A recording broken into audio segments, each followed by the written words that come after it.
नमस्कार दोस्तों, LHD academy में आपका स्वागत है। आज हम लोग राष्ट्रपति से संबंधित कुछ इम्पोर्टेंट क्वेश्चन करने वाले हैं, जो आपके एग्जाम के लिए बहुत ही महत्वपूर्ण होने वाला है। पहला नंबर, भारत में कार्यपालिका का अध्यक्ष कौन होता है? हमें 4 ऑप्शन दिया गया है। ऑप्शन ए राष्ट्रपति, ऑप्शन बी प्रधानमंत्री, ऑप्शन सी विरोधी दल का नेता और ऑप्शन डी भारत सरकार का सचिव। इसका राइट आंसर हो जाएगा ऑप्शन ए, राष्ट्रपति। नेक्स्ट क्वेश्चन,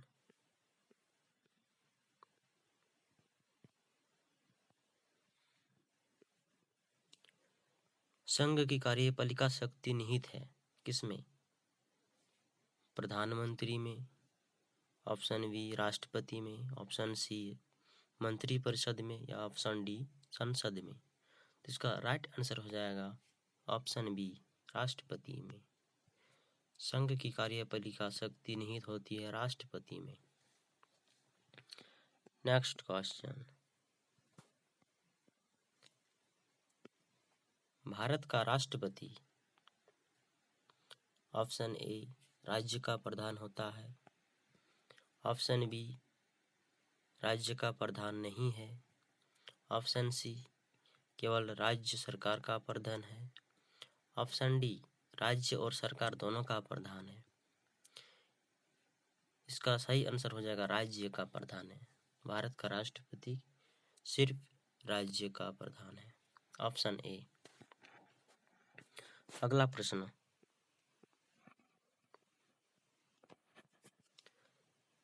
भारतीय संविधान के अनुसार देश का प्रथम नागरिक कौन होता है? ऑप्शन ए राष्ट्रपति, ऑप्शन बी प्रधानमंत्री, ऑप्शन सी लोकसभा अध्यक्ष और ऑप्शन डी उपराष्ट्रपति। तो भारतीय संविधान के अनुसार देश का प्रथम नागरिक राष्ट्रपति होता है। कौन होता है? राष्ट्रपति। ऑप्शन ए राइट आंसर हो जाएगा। अगला प्रश्न,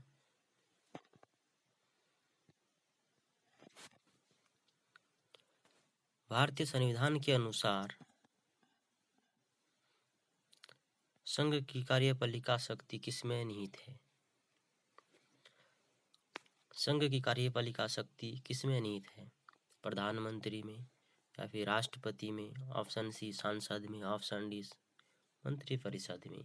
इसमें कार्यपालिका शक्ति राष्ट्रपति में निहित है, ऑप्शन बी हो जाएगा राइट आंसर।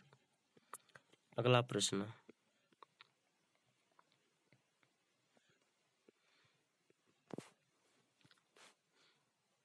भारतीय संविधान के अनुसार देश के तीनों सेनाओं के अध्यक्ष कौन होता है? जल सेना, वायुसेना और नौसेना का अध्यक्ष कौन होता है? ऑप्शन ए राष्ट्रपति, ऑप्शन बी प्रधानमंत्री, ऑप्शन सी थल सेना अध्यक्ष और ऑप्शन डी फील्ड मार्शल। तो तीनों सेनाओं का अध्यक्ष ऑप्शन ए राष्ट्रपति होता है।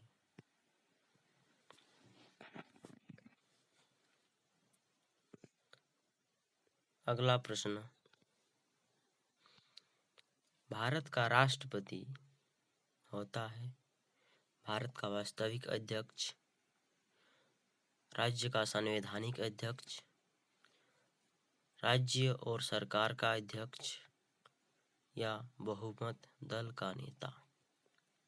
राष्ट्रपति होता है ऑप्शन बी राज्य का संवैधानिक अध्यक्ष, क्योंकि राष्ट्रपति अपना खुद अपने फैसले से काम नहीं करता है, वो प्रधानमंत्री से बातचीत करके अपना फैसला लेता है।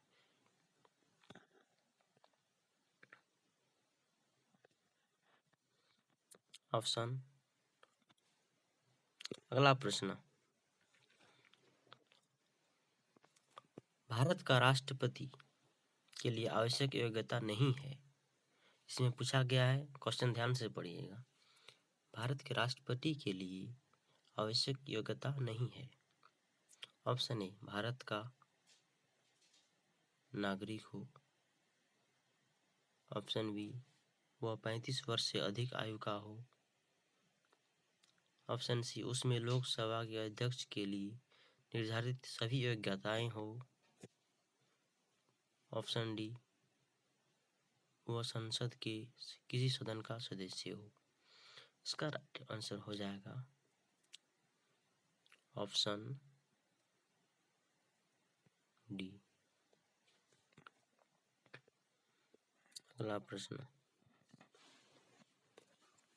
भारत के राष्ट्रपति निर्वाचित होने के पात्र होने के लिए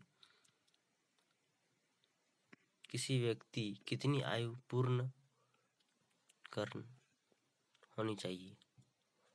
इसमें 4 ऑप्शन दिया गया है। ऑप्शन ए 21 वर्ष, ऑप्शन बी 25 वर्ष, ऑप्शन सी 35 वर्ष और ऑप्शन डी 30 वर्ष। तो इसका राइट आंसर हो जाएगा ऑप्शन सी 35 वर्ष। राष्ट्रपति बनने के लिए 35 वर्ष का आयु होना जरूरी है। अगला प्रश्न, राष्ट्रपति उम्मीदवार के लिए अधिकतम आयु कितनी होनी चाहिए। 60 वर्ष, 75 वर्ष, 80 वर्ष या आयु की कोई सीमा नहीं। तो इसका राइट आंसर हो जाएगा आयु की कोई सीमा नहीं। वो जब चाहे, जब तक चाहे वो राष्ट्रपति पद पर रह सकता है।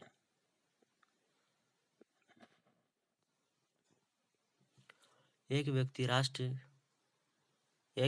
राष्ट्रपति पद के लिए अधिकतम कितने बार निर्वाचित हो सकते हैं। यहाँ पे बोला गया है कि वो कितने बार निर्वाचित हो सकते हैं। 2 बार, 4 बार, 6 बार या कोई सीमा नहीं। तो इसका राइट आंसर हो जाएगा ऑप्शन डी, कोई सीमा नहीं। जितना बार चाहे उतना बार निर्वाचित हो सकता है।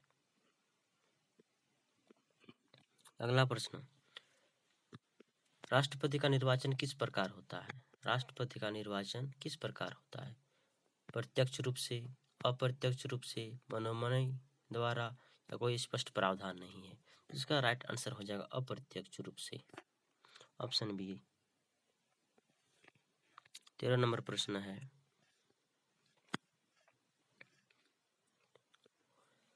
राष्ट्रपति पद के चुनाव संबंधी विवाद को किसे निर्देशित किया जाता है।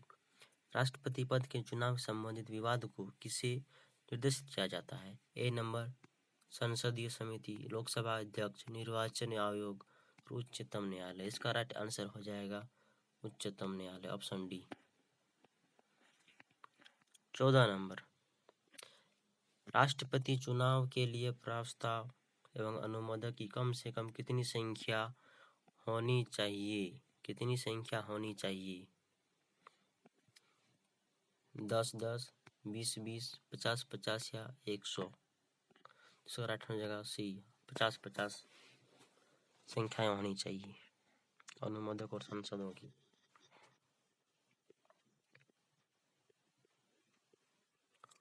15 नंबर प्रश्न, भारत का राष्ट्रपति का चुनाव किया जाता है। भारत का राष्ट्रपति का चुनाव किया जाता है। ऑप्शन ए प्रत्यक्ष निर्वाचित द्वारा, ऑप्शन बी एकल हस्तांतरीय मत पद्धति द्वारा, ऑप्शन सी अनुपातिक मत प्रणाली द्वारा, ऑप्शन डी खुला बैठल प्रणाली द्वारा। तो इसका राइट आंसर हो जाएगा ऑप्शन बी, एकल हस्तांतरीय मत पद्धति द्वारा।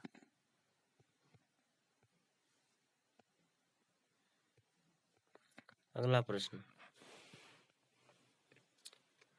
राष्ट्रपति पद का चुनाव संचालित किया जाता है लोकसभा अध्यक्ष द्वारा, प्रधानमंत्री द्वारा, निर्वाचित आयोग द्वारा या फिर संसदीय मामलों के मंत्रालय द्वारा। इसका राइट आंसर हो जाएगा ऑप्शन सी, निर्वाचित आयोग द्वारा। 17 नंबर, राष्ट्रपति चुनाव संबंधित मामले किसके पास भेजे जाते हैं। राष्ट्रपति चुनाव संबंधित मामले किसके पास भेजे जाते हैं। चुनाव आयोग, सांसद, उच्चतम न्यायालय या उपराष्ट्रपति।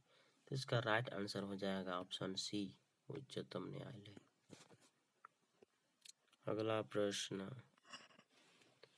राष्ट्रपति पद के उम्मीदवारों को चुनाव प्रचार हेतु कितने दिनों का समय मिलता है।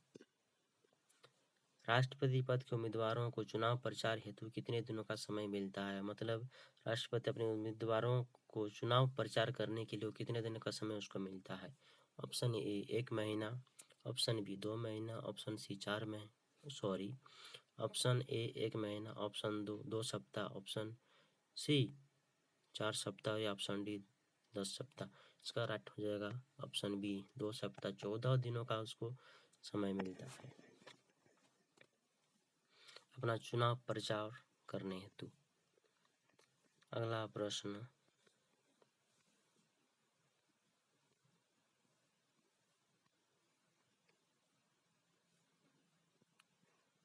खत्म।